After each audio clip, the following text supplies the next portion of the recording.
റോമർക്ക് എഴുതിയ ലേഖനം 1-ാം അധ്യായത്തിൻ്റെ 2-ാമത്തെ എപ്പിസോഡിലേക്കാണ് നമ്മൾ വന്നിരിക്കുന്നത്. അപ്പോൾ ഇതിൽ നിന്ന് നമ്മൾ മനസ്സിലാക്കേണ്ട കാര്യം, അപ്പോസ്തലന്മാരുടെ ഉപദേശം കേട്ടുകൊണ്ടിരുന്ന സഭകൾക്ക് എന്തുണ്ടായി? ആത്മീയ വളർച്ചയുണ്ടായി, ആത്മീയ വർധന ഉണ്ടായി. അത് കർത്താവിനോടുള്ള ഭക്തിയിലും പരിശുദ്ധാത്മാവിൻ്റെ പ്രബോധനത്തിലും നടന്ന് പെരുകിക്കൊണ്ടിരുന്നു. എൻ്റെ 16-ാം അധ്യായത്തിലും ഒരു വാക്യം, വളരെ ശ്രദ്ധേയമായ ഒരു വാക്യമുണ്ട്. അതുകൂടി വായിച്ച് നിങ്ങളെ ഗ്രഹിപ്പിക്കാൻ കർത്താവിൽ ശരണപ്പെടുന്നു. 16:4-5, പ്രവൃത്തി 16:4-5. അവർ പട്ടണം തോറും ചെന്ന് യെരൂശലേമിലെ അപ്പോസ്തലന്മാരും മൂപ്പന്മാരും വിധിച്ച നിർണയങ്ങൾ പ്രമാണിക്കേണ്ടതിന് അവർക്ക് ഏൽപ്പിച്ചു കൊടുത്തു. കണ്ടോ? യെരൂശലേമിലെ അപ്പോസ്തലന്മാരും മൂപ്പന്മാരും വിധിച്ച നിർണയങ്ങൾ, അവർ പറഞ്ഞു വെച്ച ഉപദേശ സത്യങ്ങൾ എന്തു ചെയ്തു? അത് പ്രമാണിക്കേണ്ടതിന് അവർക്ക് ഏൽപ്പിച്ചു കൊടുത്തു. അങ്ങനെ സഭകൾ വിശ്വാസത്തിൽ ഉറയ്ക്കുകയും എണ്ണത്തിൽ ദിവസേന വരികയും ചെയ്തു. ഇന്ന് സഭകൾക്ക് അപ്പോസ്തലന്മാരുടെ ഉപദേശം കിട്ടുന്നില്ല. മോശയുടെ പ്രമാണമാണ് ബഹുഭൂരിപക്ഷം അവരെ പറഞ്ഞു കേൾപ്പിക്കുന്നത്. സങ്കീർത്തന പഠനം ഇല്ലെങ്കിൽ നമ്മുടെ പാസ്റ്റർമാർക്ക് പ്രസംഗമില്ലെന്ന് പാസ്റ്റർ PM ജോസഫ് പല പ്രാവശ്യം റിപ്പീറ്റ് ചെയ്ത് പ്രസംഗിച്ചത് ഞാൻ എൻ്റെ ചെവി കൊണ്ട് കേട്ടിട്ടുണ്ട്. IPCയിലെ കരുത്തനായൊരു പാസ്റ്ററായിരുന്നു PM ജോസഫ്, ഒരു എക്സ് മിലിറ്ററിക്കാരൻ. സങ്കീർത്തനമില്ലെങ്കിൽ ഞങ്ങളുടെ പാസ്റ്റർമാർക്ക് പ്രസംഗമില്ല. കാരണം അവർ അതാ പഠിച്ചു വെച്ചേക്കുന്നേ. എനിക്കൊരൊറ്റ ചോദ്യമേ ഉള്ളൂ അവരോട്. മത്തായി 28:20 നിങ്ങൾ മറുപടി പറയണം. ഞാൻ നിങ്ങളോട് കൽപ്പിച്ചതൊക്കെയും പ്രമാണിപ്പാന്റെ കൊണ്ട് ഉപദേശിച്ചുകൊണ്ട് സകല ജാതികളെയും ശിഷ്യരാക്കിക്കൊള്ളുവിനെന്ന് കർത്താവ് പറഞ്ഞതിന് എന്ത് വില നിങ്ങൾ കൽപ്പിക്കുന്നു? അതുകൊണ്ട് ഈ 2026-ലെങ്കിലും ഈ വചനവ്യവസ്ഥയിലേക്ക് മടങ്ങി വരിക. കർത്താവ് കൽപ്പിച്ചത് അപ്പോസ്തലന്മാർ ഓരോ ദേശങ്ങളിൽ പോയി പ്രസംഗിച്ചു. മരിച്ചടക്കപ്പെട്ട ഉയർത്തെഴുന്നേറ്റ ക്രിസ്തുവിനെ പ്രസംഗിച്ചു. യേശു തന്നെയാണ് ക്രിസ്തു എന്ന് പ്രസംഗിച്ചു.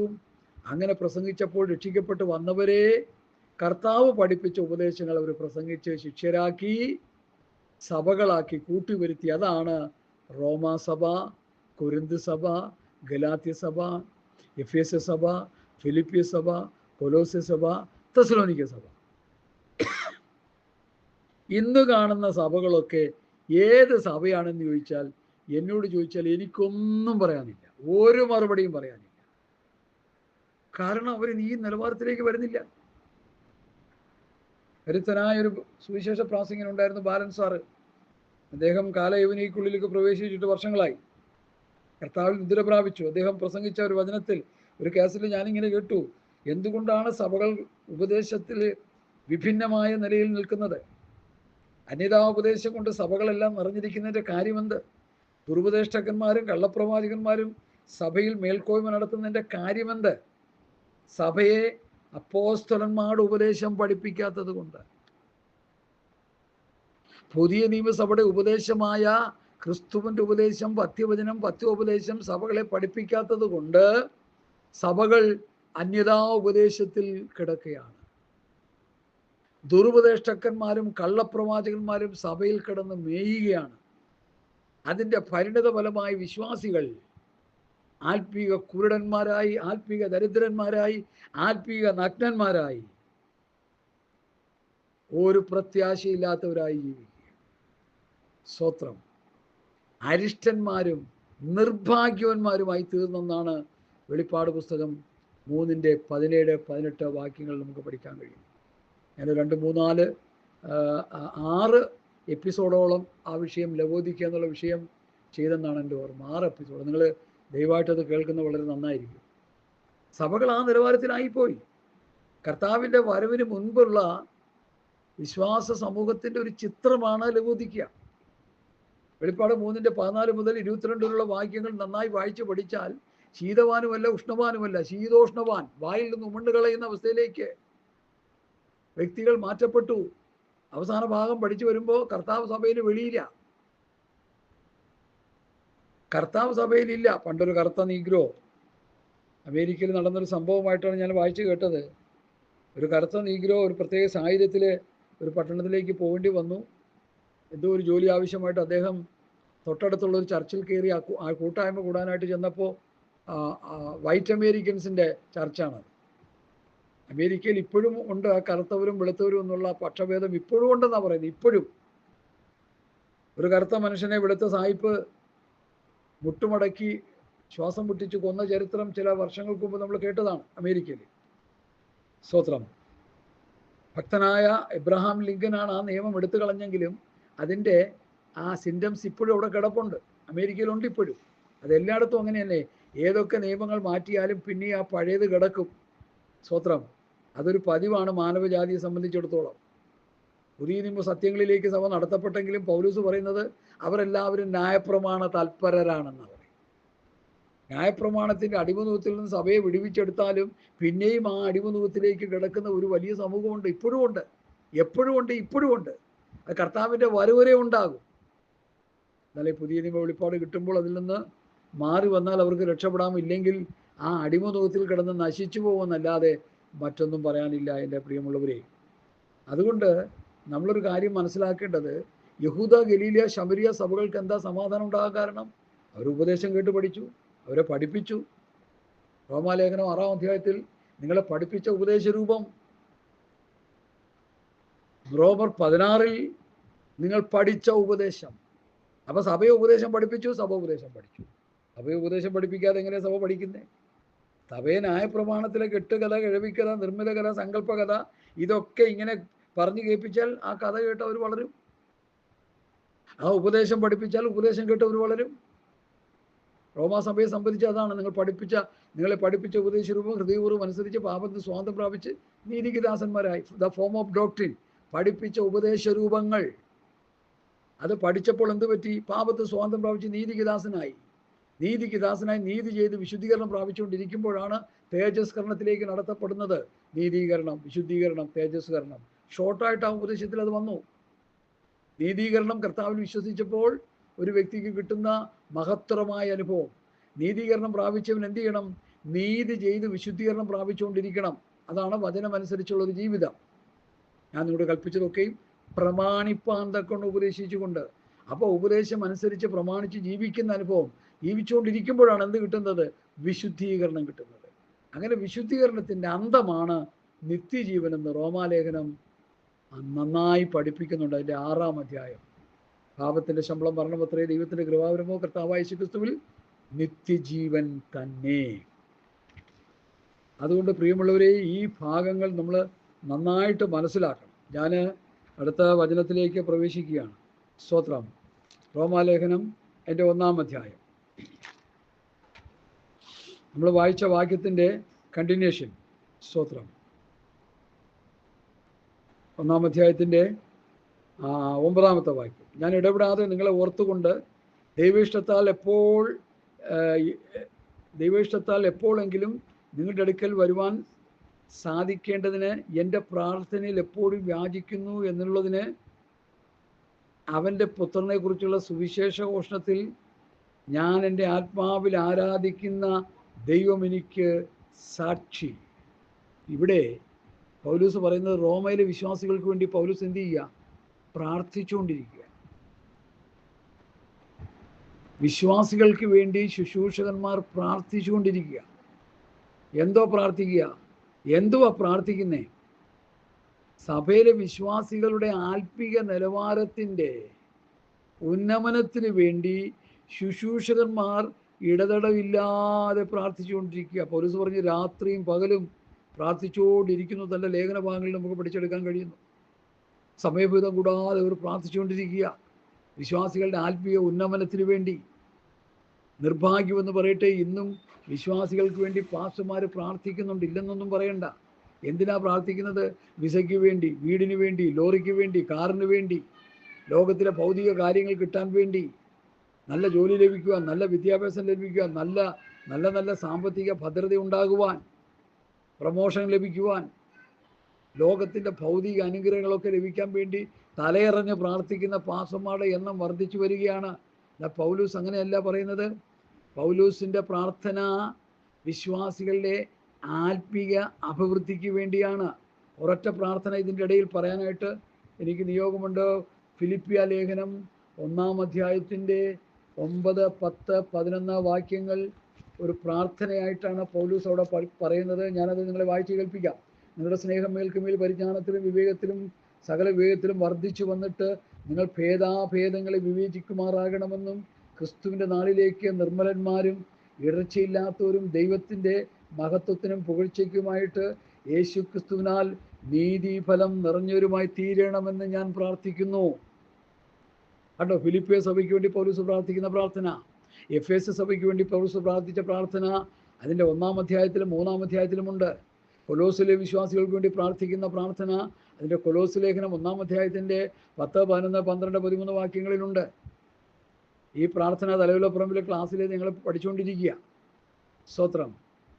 പ്രിയ ദൈവമക്കളെ, അപ്പോസ്തലന്മാരും കർത്താവിൻ്റെ ശിഷ്യന്മാരായ ദൈവദാസന്മാർ അവരാൽ നടത്തപ്പെടുന്ന സഭയിലെ വിശ്വാസികളുടെ ആത്മീക നിലവാരത്തിന് വേണ്ടിയാണ്, ആത്മീക ഉന്നമനത്തിന് വേണ്ടിയാണ് പ്രാർത്ഥിച്ചുകൊണ്ടിരുന്നത്.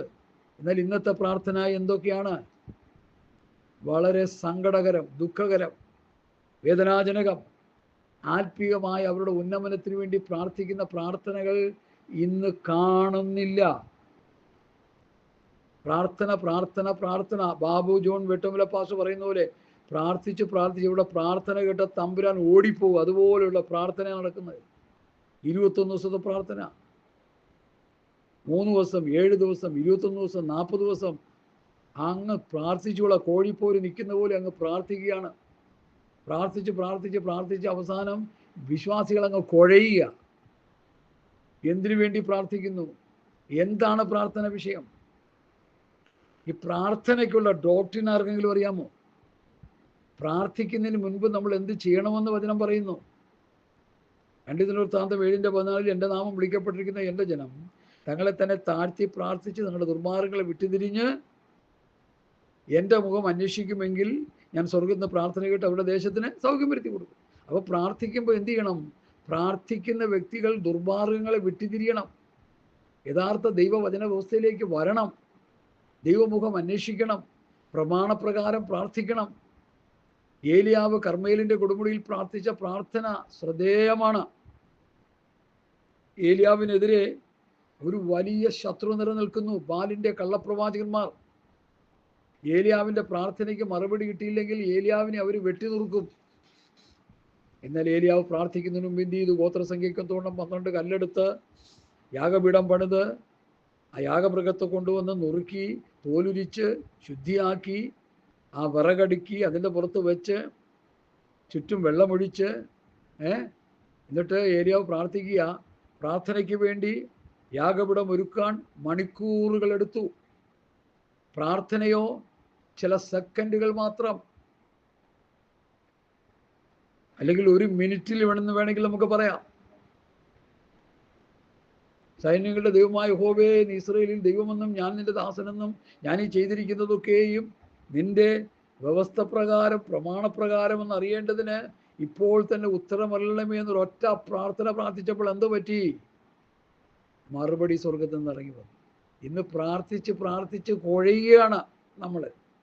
മറുപടി ഇല്ല. ഇല്ലാണ്ട് വരുമ്പോൾ കേസ് കൊടുക്കാനും പിന്നെ നിയമപരമായിട്ട് നേരിടാനും പോവുകയാണ് പാസ്റ്റർമാരും വിശ്വാസികളും. മനസ്സിലായോ? ഇന്നലെ ഞാൻ ഒരു ആൻറ്റിയോട് പറഞ്ഞൊരു വിഷയം, പ്രവൃത്തി പുസ്തകം 3-ാം അധ്യായത്തിൽ മുടന്തൻ്റെ സൗഖ്യത്തോടനുബന്ധിച്ച് യഹൂദന്മാർ വലിയ ലഹള ഉണ്ടാക്കി. അപ്പോസ്തലന്മാരെ പിടിച്ച് അറസ്റ്റ് ചെയ്ത് എന്ത് ചെയ്തു? അവരെ ഉപദ്രവിക്കുകയും ഒക്കെ ചെയ്തു. ഇതെല്ലാം കഴിഞ്ഞപ്പോൾ അപ്പോസ്തലന്മാർ എന്താ ചെയ്തത്? അവർ കേസിന് പോയോ കോടതിക്ക് പോയോ എന്നുള്ളത് നമുക്കൊന്ന് നോക്കാം. പ്രവൃത്തി പുസ്തകം 4-ാം അധ്യായം എല്ലാവരും ഒന്ന് എടുത്താട്ടെ. 4-ാം അധ്യായത്തിൽ അവർ പ്രാർത്ഥിച്ച പ്രാർത്ഥന ഞാനതങ്ങ് പറയാം. കർത്താവിൽ ശരണപ്പെട്ട് അവർ ഒരുമനപ്പെട്ട്, ഇത് കേട്ടിട്ട് അവർ ഒരുമനപ്പെട്ട് അപ്പോസ്തലന്മാർക്കെതിരെ വലിയ രൂക്ഷമായ ആക്രമണങ്ങളും ഭീഷണികളൊക്കെ ഉയർത്തിയപ്പോൾ എന്ത് ചെയ്തു? അവർ ഒരുമനപ്പെട്ട് ഒരു മനസ്സുള്ളവരായി മാറി. ഇത് പാലക്ക വിരിഞ്ഞ പോലെ ഇരിക്കുക. 3 വിശ്വാസികളുണ്ടെങ്കിൽ 3 നിലയിലാണ് പോകുന്നത്. ഒരുമിക്കാൻ ആർക്കും കഴിയുന്നില്ല. പരിണിത ഫലം ശുശ്രൂഷ പരാജയമെന്ന് മനസ്സിലാക്കിക്കൊള്ളണം. അവർ ഒരുമനപ്പെട്ട് ദൈവത്തോട് നിലവിളിച്ച് പറഞ്ഞത്, ആകാശവും ഭൂമിയും സമുദ്രവും അവയിലുള്ള സകലവും ഉണ്ടാക്കിയ നാഥനെ ജാതികൾ കലഹിക്കുന്നതും വംശങ്ങൾ വ്യർത്ഥമായി നിരൂപിക്കുന്നതും എന്ത്? ഭൂമിയിലെ രാജാക്കന്മാർ അണിനിരക്കുകയും അധിപതികൾ കർത്താവിന് വിരോധമായി അവൻ്റെ അഭിഷക്തിന് വിരോധമായും ഒന്നിച്ചുകൂടുകയും ചെയ്തിരിക്കുന്നു എന്ന് നിന്റെ ദാസനായ ദാവീദ് മുഖാന്തരം പരിശുദ്ധാത്മാവിനാൽ അരുളി ചെയ്തവനെ, നീ അഭിഷേകം ചെയ്ത യേശു എന്ന നിന്റെ പരിശുദ്ധ ദാസന് വിരോധമായി ഹെരോദാവും പെന്തിയോസ് പീലാത്തോസും ജാതികളും ഇസ്രയേൽ ജനവുമായി ഈ നഗരത്തിൽ ഒന്നിച്ചുകൂടി സംഭവിക്കണമെന്ന് നിന്റെ കൈയും നിന്റെ ആലോചനയും മുന്നീമിച്ചതൊക്കെയും ചെയ്തിരിക്കുന്നു സത്യം. ഇപ്പോഴോ കർത്താവേ അവരുടെ ഭീഷണികളെ നോക്കണമേ. സൗഖ്യമാക്കുവാൻ നിന്റെ കൈ നീട്ടുന്നതിനാലും നിന്റെ പരിശുദ്ധദാസനായ യേശുവിൻ്റെ നാമത്തിൽ അടയാളങ്ങളും അത്ഭുതങ്ങളും ഉണ്ടാകുന്നതിനാലും നിന്റെ വചനം പൂർണ്ണ ധൈര്യത്തോടെ പ്രസ്താവിപ്പാൻ ഞാൻ നിന്റെ ദാസന്മാർക്ക് കൃപ നൽകണമേ. ഇങ്ങനെ പ്രാർത്ഥിച്ചപ്പോൾ അവർ കൂടിയിരുന്ന സ്ഥലം കുലുങ്ങി. എല്ലാവരും പരിശുദ്ധാത്മാവ് നിറഞ്ഞവരായി ദൈവവചനം ശക്തിയോടെ പ്രസ്താവിച്ചു. വിശ്വസിച്ചവരുടെ എണ്ണം ഏകഹൃദയവും ഏക മനസ്സും ഉള്ളവരായിരുന്നു. തനിക്കുള്ളതൊന്നും സ്വന്തമെന്ന് ആരും പറഞ്ഞില്ല. സകലവും അവർക്ക് പൊതുവകയായിരുന്നു. അപ്പോസ്തലന്മാർ മഹാശക്തിയോടെ കർത്താവായ യേശുക്രിസ്തുവിന്റെ പുനരുദ്ധാനത്തിന് സാക്ഷ്യം പറഞ്ഞു വന്നു. എല്ലാവർക്കും ധാരാളം കൃപ ലഭിച്ചിരുന്നു. മുട്ടുള്ളവൻ ആരും അവരിൽ ഉണ്ടായിരുന്നില്ല. ഇന്നിപ്പം മുട്ടുള്ളവരേ ഉള്ളൂ. നമുക്കൊരു ക്രൈസിസ് വരുമ്പോൾ നമ്മളെല്ലാം പോകുന്നത് വേറെ തലതിരിഞ്ഞ പോക്കാ പോകുന്നത്. വക്കീലിനെ അന്വേഷിക്കുന്നു, കോടതിയിൽ പോകുന്നു, കാശ് കൊടുക്കുന്നു, നിയമപരമായി നേടിടുന്നു. ഇന്ത്യൻ കോൺസ്റ്റിറ്റ്യൂഷനിൽ ഇതൊരു ജനാധിപത്യ രാജ്യമാണെന്നും സകല മതങ്ങൾക്കും ഇവിടെ പ്രചരിപ്പിക്കാനും ഇവിടെ ആരാധിക്കാനും അവകാശമുണ്ടെന്ന് അംബേദ്കർ എഴുതി വച്ചിരിക്കുന്നു. അതുകൊണ്ട് ബഹുമാനപ്പെട്ട കോടതി ഇടപെടണമെന്ന് പറഞ്ഞ് കോടതിയെ കൊണ്ട് ഇടപെടിപ്പിക്കുക ചെയ്യുന്നു. ദൈവത്തെ കൊണ്ടല്ല ഇടപെടിപ്പിക്കുന്നത്. ദർശനം നഷ്ടപ്പെട്ട കുരുടന്മാരായ വഴികാട്ടികൾ നമ്മുടെ പ്രസ്ഥാനത്തിൻ്റെ തലപ്പത്തിരുന്ന് ഭരണം നടത്തുന്നത് കൊണ്ടാണ് ഈ ദുരനുഭവമെന്ന് ഇനിയെങ്കിലും നമ്മളൊന്ന് മനസ്സിലാക്കാം. പ്രമാണം വാങ്ങാനായിട്ട് മോശ സീനായ് പർവ്വതത്തിൽ കയറിയപ്പോൾ അഹരോൻ എന്താ ചെയ്തത്? മോശ എവിടെ പോയി നമുക്കറിയത്തില്ല. ഒരു കാര്യം ചെയ്യും, എല്ലാവരും ഓർണമെൻറ്റ്സ് ഇങ്ങോട്ട് കൊണ്ടുവരാൻ പറഞ്ഞു. അതുകൊണ്ടുണ്ടായി ഇന്ന് കഴുത്തേലും കാതയിലും ഒക്കെ എല്ലാവരും തൂക്കിയിട്ടോണ്ട് നടക്കുന്നത്. പഴയ നിയമസഭയ്ക്ക് ഓർണമെൻറ്റ്സ് ഉണ്ടായിരുന്നു. അതുകൊണ്ട് നമുക്കിവിടാന്നും പറഞ്ഞ് ചെയ്തുകൊണ്ടിരിക്കുക. പൗലൂസിൻ്റെയും പത്രോസിൻ്റെയൊക്കെ ഉപദേശങ്ങൾ നന്നായി പഠിക്കണം. ഞാൻ ആ ഭാഗത്തേക്ക് പോകുന്നില്ല. സ്തോത്രം. എന്തായാലും കുണുക്കും വളയും എല്ലാം കൂടി കൊണ്ടുവന്നിട്ട് ഉരുക്കി പറക്കി കാളക്കുട്ടി ഉണ്ടാക്കി ആരാധിച്ച് അവസാനം എന്താ പറ്റി? 10,000-3000 എണ്ണത്തെ ഒരു സെക്കൻഡ് കൊണ്ട് കൊന്നെടുക്കാനിടയായി. ഇന്നും അത് തന്നെ സംഭവിച്ചുകൊണ്ടിരിക്കുക. ആക്ഷരിക മരണം സംഭവിക്കുന്നില്ല. ആത്മീകമായി ജനം ചത്തുകൊണ്ടിരിക്കുക. ആത്മീക ജീവൻ നഷ്ടപ്പെട്ടുകൊണ്ടിരിക്കുക. വിശ്വാസികൾക്ക് രക്ഷിക്കപ്പെട്ടു, ഒരു കാലഘട്ടത്തിൽ സ്നാനപ്പെട്ടു, 2 അന്യഭാഷയൊക്കെ പറഞ്ഞ് ശക്തിയോടെ മുമ്പോട്ട് വന്നതാ. പക്ഷേ പത്യവചനം, പത്യോപദേശം, രക്ഷയ്ക്കായി വളരുവാൻ വചനമെന്ന മായമില്ലാത്ത പാല് കോരി കൊടുത്ത് വളർത്താത്തത് കൊണ്ട് എന്ത് പറ്റി? ദുരുപദേശത്തിൻ്റെ അടിമച്ചങ്ങലയിൽ സാത്താൻ സഭകളെ ബന്ധിച്ചിട്ടിരിക്കുക. അങ്ങനെയുള്ള കൂട്ടങ്ങളാണ് ഇന്ന് കാണുന്നത്. നല്ലൊരു ശതമാനം എന്ന് പറഞ്ഞാൽ സത്യമാണ്. അതിന് അഹരോൻ്റെ നേതൃത്വം മാറിയിട്ട് ദർശനമുള്ള മോശയെപ്പോലെ അല്ലെങ്കിൽ ദർശനമുള്ള ദേവദാസന്മാരെ പോലെയുള്ളവർ നേതൃത്വ സ്ഥാനങ്ങളിൽ വരണം. ബാബു ജോൺ വേട്ടമല പാസ്റ്റർ പറഞ്ഞത് ഞാൻ എപ്പോഴും എടുത്തു പറയാറുണ്ട്. നമ്മുടെ പ്രസ്ഥാനങ്ങളുടെ തലപ്പത്ത് അനുകരിക്കാൻ കൊള്ളാവുന്ന ഒരൊറ്റ ലീഡർമാരും ഇല്ലെന്ന് താൻ പറഞ്ഞത് 100% സത്യമായിട്ട് ഞാൻ എടുത്തത് പറയാറുണ്ട്. നമ്മുടെ പ്രസ്ഥാനങ്ങളിൽ അനുകരിക്കാൻ കൊള്ളാവുന്ന ഒരു ലീഡർമാരും ഇല്ല. എല്ലാവരും ദർശനം നഷ്ടപ്പെട്ടവരാണ്. അതുകൊണ്ടാണ് ജനം ആത്മീയമായി കുരുടന്മാരായി, ദരിദ്രന്മാരായി, നഗ്നന്മാരായി, ആത്മീയമായിട്ട് തന്നിമിത്തം അരിഷ്ടന്മാരും നിർഭാഗ്യവന്മാരുമായി കിടക്കുക. ഇവർക്ക് കർത്താവിൻ്റെ രാജ്യത്തിൽ എന്താ അവകാശം കിട്ടാനാ? ഇവർ കർത്താവിൻ്റെ ഊരിൽ എങ്ങനെ പോകാനാ? അതുകൊണ്ടൊരു മടങ്ങിവരവ്, പത്യവചനം, പത്യോപദേശം, ഉപനിധി തിരിച്ചു പിടിക്കണം. രക്ഷാവസ്ത്രവും നീതിവസ്ത്രവും തിരിച്ചു പിടിക്കണം. നഗ്നത മാറാൻ തത്വജ്ഞാനവും ബുദ്ധിയിലുള്ള പ്രസംഗങ്ങളും മാറിയിട്ട് പരിശുദ്ധാത്മാവിൽ നിറഞ്ഞ് ദൈവവചനം സംസാരിക്കണം. പരിശുദ്ധാത്മാവിൻ്റെ പ്രവർത്തനങ്ങൾ സഭയിൽ ഉണ്ടാകണം. ആത്മനിറവിൻ ജീവിതം ഉണ്ടാകണം. ആത്മാവിനെ അനുസരിച്ച് നടക്കുന്ന അവസ്ഥകൾ ഉണ്ടാകണം. ഇന്നത്തെ വിശ്വാസികൾ പേരിൽ വിശ്വാസികളാണ്, നേരിൽ വിശ്വാസികളല്ല എന്ന് നമുക്ക് പഠിക്കാൻ കഴിയും. ദൈവവചനത്തിൻ്റെ സത്യങ്ങളിലേക്ക് സഭകൾ മടങ്ങി വരുവാൻ നമുക്ക് പ്രാർത്ഥിക്കാൻ പ്രിയമുള്ളവരെ. സ്തോത്രം. അപ്പോൾ അപ്പോസ്തലന്മാർ പ്രാർത്ഥിച്ചപ്പോൾ എന്ത് പറ്റി? പൂർണ്ണ ധൈര്യത്തോടെ ദൈവവചനം സംസാരിപ്പാൻ ദൈവം അവരെ ശക്തീകരിച്ചു. അതല്ലേ നമുക്ക് വേണ്ടത്? ശത്രുക്കളുടെ മധ്യത്തിൽ, നമ്മുടെ തലവെട്ടാൻ വരുന്നവരുടെ മധ്യത്തിൽ, നമ്മുടെ ഹോള് പൊളിക്കാൻ വരുന്നവരുടെ മധ്യത്തിൽ, നമ്മളെ കൊല്ലാൻ ഉപദ്രവിക്കാൻ വരുന്നവരുടെ മധ്യത്തിൽ ഒരുമിച്ചിരുന്ന് പ്രാർത്ഥിച്ച് ശക്തിയാർജിച്ച് വചനം ശക്തിയോടെ പ്രസംഗിക്കുമ്പോൾ ഈ പോരാട്ടങ്ങളെല്ലാം മാറ്റപ്പെടും. ഈ ശത്രുനിരയിലേക്ക് മുമ്പോട്ട് വരുന്ന അല്ലെങ്കിൽ പിശാചിൻ്റെ ആത്മാവിനാൽ നിയന്ത്രിക്കപ്പെട്ട് ദൈവസഭയെ തകർക്കാൻ വരുന്ന വ്യക്തികളെ ദൈവം സന്ദർശിക്കും. പൗലോസും ശീലാസും കാരാഗ്രഹത്തിലായിരുന്നപ്പോൾ എന്താ സംഭവിച്ചേ? അങ്ങോട്ടും ഇങ്ങോട്ടും പരസ്പരം വഴി പറയാതെ അവർ ആത്മാവിൽ ആരാധിച്ചപ്പോൾ അവരെ ജയിലിലാക്കിയവരെ ദൈവം സന്ദർശിച്ചു. യജമാനന്മാരെ എന്ന് വിളിച്ചുകൊണ്ട് അപ്പോസ്തലന്മാരുടെ മുമ്പേ വരുന്നത് കാണാൻ കഴിയും. അവരുടെ ചങ്ങലകളെല്ലാം പൊട്ടി മാറിയത് കാണാൻ കഴിയും. കാരാഗ്രഹത്തിൻ്റെ ബന്ധനങ്ങൾ, കാരാഗ്രഹത്തിൻ്റെ പൂട്ടുകളെല്ലാം താനെ പൊട്ടി തകർന്നു പോയിട്ട് കാണാൻ കഴിയും. പൗലോസും ശീലാസിൻ്റെ ആരാധന ഇന്ന് നഷ്ടപ്പെട്ടു. ഈ റോമാലേഖനത്തിൽ പൗലോസ് പറയുന്നുണ്ട്, ഞാൻ എൻ്റെ ആത്മാവിൽ ആരാധിക്കുന്ന ദൈവം എനിക്ക് സാക്ഷി. ആത്മാവിൻ്റെ ആരാധന സഭകളിൽ നിന്ന് നഷ്ടപ്പെട്ടു. ആത്മാവിൻ്റെ ആരാധനയുടെ സ്ഥാനത്ത് എന്ത് വന്നിരിക്കുക? സംഗീത നിശ കയറി വന്നിരിക്കുക. പാട്ടുപാടി പാട്ടിലാക്കുന്ന സംഗീത ഗ്രൂപ്പുകാർ കയറിയിരിക്കുക. പരിണിത ഫലം സഭം അനാത്മികത്തിലേക്ക് പോയി.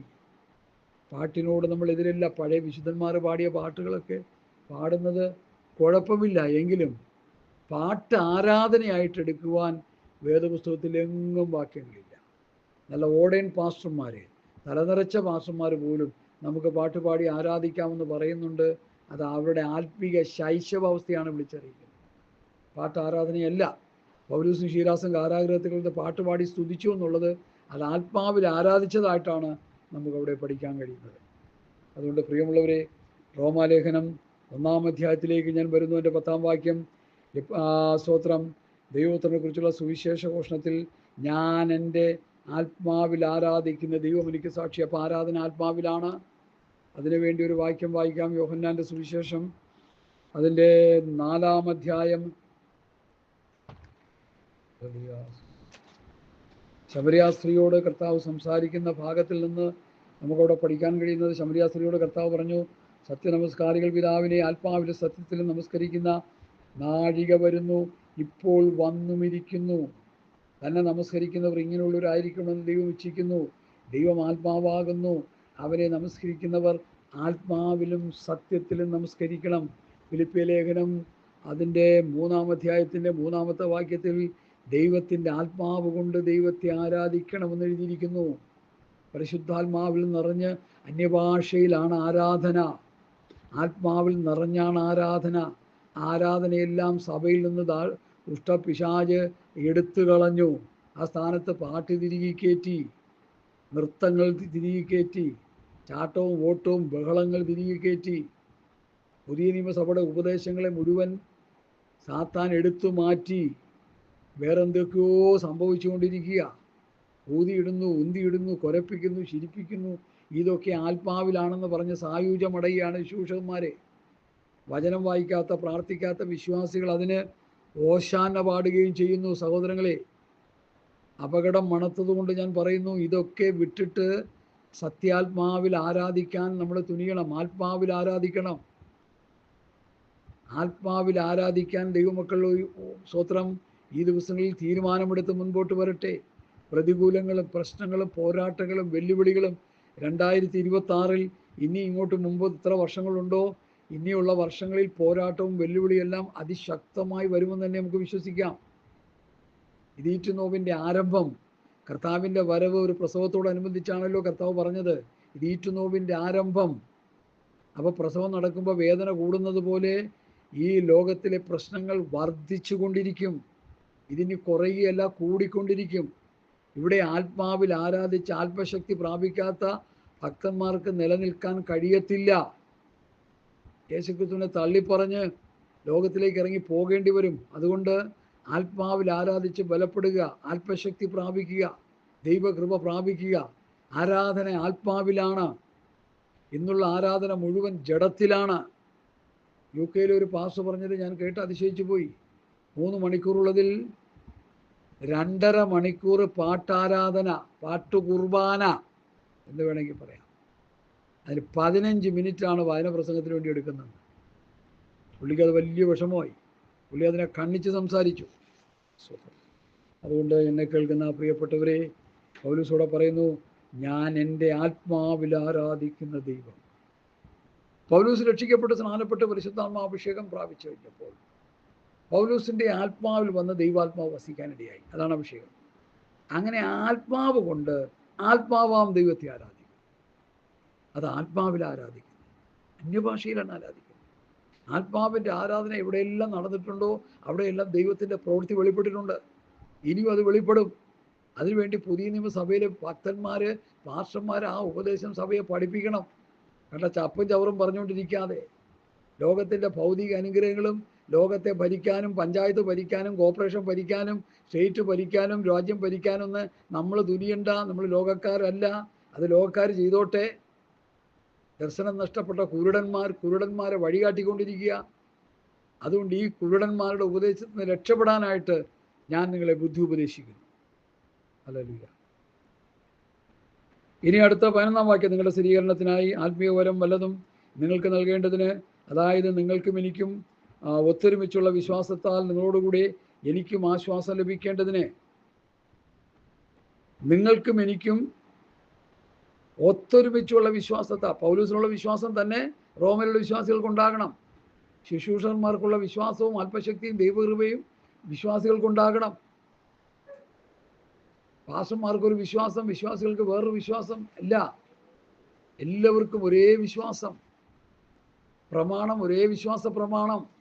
യൂദയുടെ 3-ാം വാക്യത്തിൽ ഒരിക്കലായി പരമേൽപ്പിക്കപ്പെട്ട വിശ്വാസം എന്നുള്ളത് ഒരിക്കലായി പരമേൽപ്പിക്കപ്പെട്ട വിശ്വാസ പ്രമാണം എന്ന് പഠിക്കണം.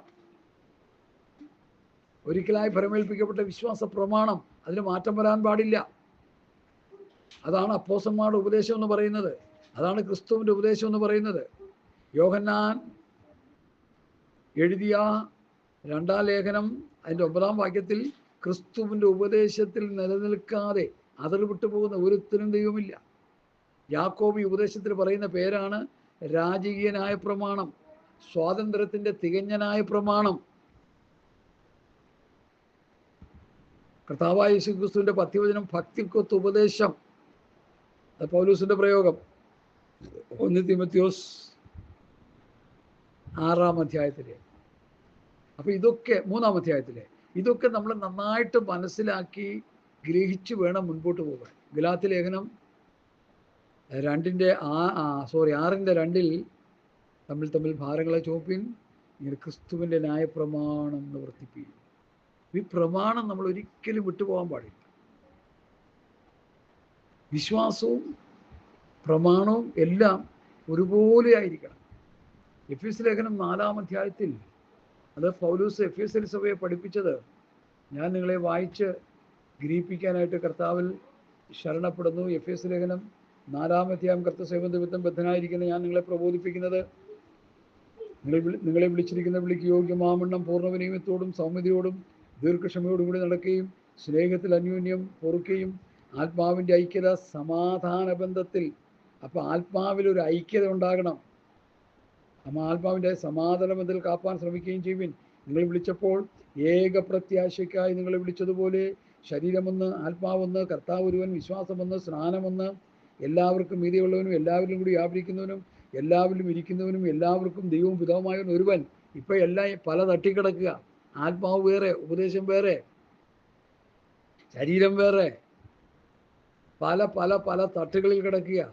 ഇതൊരു ഓർഡറായിട്ട് വരണമെങ്കിൽ അപ്പോസ്തലന്മാരുടെ ഉപദേശത്തിൽ ഒരു ഏകീകരണം ഉണ്ടാകണം. അപ്പോസ്തലന്മാർ സഭയെ പഠിപ്പിച്ചതുപോലെ സഭയെ പഠിപ്പിക്കണം. അവർ പഠിപ്പിച്ച ഉപദേശം തന്നെ നമ്മൾ പഠിപ്പിക്കണം. നമുക്ക് ഉപദേശം കുറേ ഒത്തിരി ഉണ്ടെങ്കിൽ അതെല്ലാം മാറ്റി വെച്ചിട്ട് അപ്പോസ്തലന്മാരുടെ ഉപദേശം സഭയെ പഠിപ്പിച്ച് സഭയെ ആത്മീയമായി കർത്താവിൻ്റെ വരവിന് വേണ്ടി ഒരുക്കി നിർത്തണം. അപ്പോസ്തലന്മാരെ പോലെ ആക്കിയെടുക്കണം. അതാണ് കൊരിന്ത്യ സഭയ്ക്ക് സംഭവിച്ചത്. Demonstration study. അവർ അപ്പോസ്തലന്മാരെ പോലെ ആയി ഉപദേശം പഠിച്ചപ്പോൾ പിന്നെയും പഠിച്ച് അവർ ക്രിസ്തുവിൻ്റെ പത്രങ്ങളായി. ആദ്യം അപ്പോസ്തലന്മാരുടെ പത്രങ്ങളായി, പിന്നെ അവർ ക്രിസ്തുവിൻ്റെ പത്രങ്ങളായി തീരാനിടയായി. അതുകൊണ്ട് വിശ്വാസവും പ്രത്യാശയും എല്ലാം ഒന്ന് തന്നെയായിരിക്കണം. എന്നാൽ സഹോദരന്മാരെ, എനിക്ക് ശേഷം ജാതികളിൽ എന്ന പോലെ നിങ്ങളിൽ വല്ല ഫലവും ഉണ്ടാകേണ്ടതിന് നിങ്ങളുടെ അടുക്കൽ വരുവാൻ പലപ്പോഴും ഭാവിച്ചുവെങ്കിലും ഇതുവരെ മുടക്കം വന്നു എന്ന് നിങ്ങൾ അറിയാതിരിക്കരുത്. സാത്താൻ തടയുന്ന അവസ്ഥകൾ ഉണ്ടെന്നുള്ളതാണ് ഇവിടുന്ന് മനസ്സിലാക്കുന്നത്. യവനന്മാർക്കും ബർബരന്മാർക്കും ജ്ഞാനികൾക്കും ബുദ്ധിഹീനന്മാർക്കും ഞാൻ കടക്കാരനാകുന്നു. എല്ലാവർക്കും കടക്കാരനെന്ന് പൗലോസ് പറയുക. യവനന്മാർക്ക്, ബർബരന്മാർക്ക്, ജ്ഞാനികൾക്ക്, ബുദ്ധിഹീനർക്ക് എല്ലാവർക്കും ഞാൻ കടക്കാരനാകുന്നു. സുവിശേഷം അറിയിക്കുന്നതിൽ പൗലൂസ് കടക്കാരനെ പോലെ ജീവിച്ചു എന്ന് പറയുന്നത്. നമ്മളും കടക്കാരാണ്. പൈസ മേടിച്ചിട്ട് കൊടുക്കാനുള്ള കടക്കാരല്ല. ഇന്നിപ്പോൾ ഒട്ടുമുക്കാലും അങ്ങനത്തെ കടക്കാരാ. സുവിശേഷം അറിയിക്കുന്നതിൽ കടക്കാരാണ് നമ്മൾ. ആ ചിന്തയും ആ ഓർമ്മയും എപ്പോഴും നമുക്കുണ്ടാകണം. സുവിശേഷത്തിന് രണ്ട് ഭാഗമുണ്ട്. ഒന്ന്, മറ്റൊരുത്തനും രക്ഷയില്ല, നാം രക്ഷിക്കപ്പെടുവാൻ ആകാശത്തിന് ഭൂമിയിൽ നൽകപ്പെട്ട വേറൊരു നാമമില്ല. കോമൺ സാൽവേഷൻ, യേശുക്രിസ്തുവിനെ പ്രസംഗിച്ച് രക്ഷയിലേക്ക് നടത്തുന്ന സുവിശേഷത്തിൻ്റെ ഒന്നാം ഭാഗം. രണ്ടാം ഭാഗം, രക്ഷിക്കപ്പെട്ട് വന്നവനെ സഭയിൽ കൊണ്ടുവന്ന് ദൈവകൽപ്പനയായ സ്നാനത്തിലേക്ക് നടത്തി, അഭിഷേകത്തിലേക്ക് നടത്തി, രക്ഷയ്ക്കായി വളരുവാൻ ദൈവവചനമെന്ന മായമില്ലാത്ത പാലായ പഥ്യവചനം, പഥ്യോപദേശം പഠിപ്പിച്ച് കർത്താവിൻ്റെ വരവിന് വേണ്ടി ഒരുക്കി നിർത്തുന്ന സുവിശേഷത്തിൻ്റെ രണ്ടാം ഭാഗം. ഇത് ഇന്ന് ഒന്നാം ഭാഗത്തിൽ കിടന്ന് തലകുത്തി മറിയല്ല. രണ്ടാം ഭാഗത്തിലേക്ക് വരുന്നില്ല. സഭയെ പഠിപ്പിക്കുന്നില്ല. ഉപദേശം പഠിപ്പിച്ച് സഭയെ വളർത്തണം. നമ്മൾ കേട്ടല്ലോ 9:31 പ്രവൃത്തി. യഹൂദ, ഗലീല, ശമരിയ സഭകൾക്ക് എന്തുണ്ടായി? ആത്മീയ വളർച്ച ഉണ്ടായി, ആത്മീയ വർധന ഉണ്ടായി. അവർ പെരുകിക്കൊണ്ടിരുന്നു, ആത്മീയത വളർന്നുകൊണ്ടിരുന്നു. കാരണം അവരെ അതുപോലെ പഠിപ്പിച്ചുകൊണ്ടിരുന്നു. ഇന്ന് ആ പഠിപ്പിക്കലൊക്കെ അസ്തമിച്ചു പോയി. ശുശ്രൂഷകന്മാരുടെ ലക്ഷ്യം മാറിപ്പോയി, അവരുടെ ഗോള് മാറിപ്പോയി. ധനസമ്പാദനത്തിന് വേണ്ടി പ്രസംഗങ്ങൾ പലതും മാറിക്കൊണ്ടിരിക്കുന്നു. റേറ്റ് പറഞ്ഞ് പ്രസംഗിച്ചുകൊണ്ടിരിക്കുന്നു. ഞങ്ങൾക്ക് ഇത്ര കിട്ടണം പ്രസംഗിക്കണമെങ്കിൽ. സാംബശിവനും അതുപോലെയുള്ള പല കലാപ്രസംഗം നടത്തുന്നവർക്ക് ഒരു റേറ്റ് ഉണ്ട്. അതുപോലെ പാസ്റ്റർമാർക്ക് റേറ്റ് ഇട്ട് വെച്ചിരിക്കുക അവർ തന്നെ. എത്ര ദുഃഖകരം, എത്ര ലജ്ജാവഹം! ഇതെത്ര അനുസരണക്കേടാണ് ദൈവസന്നിധിയിൽ. അതുകൊണ്ട് പ്രിയമുള്ളവരെ, ഈ അവസ്ഥകളിൽ നിന്നൊക്കെ ഒരു വ്യത്യാസം ഈ 2026 നമുക്കുണ്ടാകണം. ഉണ്ടായേ പറ്റൂ. സുവിശേഷത്തെക്കുറിച്ച് എനിക്ക് ലജ്ജയില്ല. വിശ്വസിക്കുന്ന ഏവനും, ആദ്യം യഹൂദനും പിന്നെ യവനനും, രക്ഷയ്ക്കായി ദൈവശക്തിയാകും. അപ്പോൾ ദൈവശക്തിയാണ് സുവിശേഷത്തിൽ അന്തർലീനമായിരിക്കുന്നത്. 1 കൊരിന്ത്യർ 1:18 ക്രൂശിൻ്റെ വചനം നശിച്ചു പോകുന്നവർക്ക് പോഷത്വം, രക്ഷിക്കപ്പെടുന്ന നമുക്ക് ദൈവശക്തി, വചനത്തിൻ്റെ ശക്തി. തെസ്സലോനിക്ക ലേഖനത്തിൽ ഞങ്ങൾ പ്രസംഗിച്ച വചനം നിങ്ങൾ കേട്ടു, സാക്ഷാൽ വചനമായിട്ട് തന്നെ, മനുഷ്യൻ്റെ വചനമായിട്ടല്ല, സാക്ഷാൽ ദൈവവചനമായിട്ട് തന്നെ നിങ്ങൾ കൈക്കൊണ്ടതിനാൽ ഞങ്ങൾ ദൈവത്തെ ഇടവിടാതെ സ്തുതിക്കുന്നു. വിശ്വസിക്കുന്ന നിങ്ങളിൽ അത് വ്യാപരിച്ചു കൊണ്ടിരിക്കുന്നു. ഏതാ? വചനം വ്യാപരിക്കുന്നു. വചനത്തിലൂടെ പരിശുദ്ധാത്മാവ് വ്യാപരിക്കുന്നു. അത് രോഗികൾക്ക് സൗഖ്യവും മറ്റ് വിവിധ പ്രശ്നങ്ങൾക്ക് ബുദ്ധിമുട്ടുന്നവർക്ക് അതിൻ്റെ നിലയിൽ ഉള്ള വ്യാപാര ശക്തി അതിലുണ്ടാകും. വചനം കേട്ട് സൗഖ്യം പ്രാപിച്ചവരുണ്ട്, വചനം കേട്ട് ആശ്വാസം പ്രാപിച്ചവരുണ്ട്, വചനം കേട്ട് തൂക്കുകയർ വലിച്ചെറിഞ്ഞവരുണ്ട്, വചനം കേട്ട് വിഷക്കുപ്പി ദൂരെ എറിഞ്ഞവരുണ്ട്. എന്താണതിൽ? ആ വചനത്തിലൂടെ ഒരു ശക്തിയുടെ വ്യാപാരം ഉണ്ടാകും.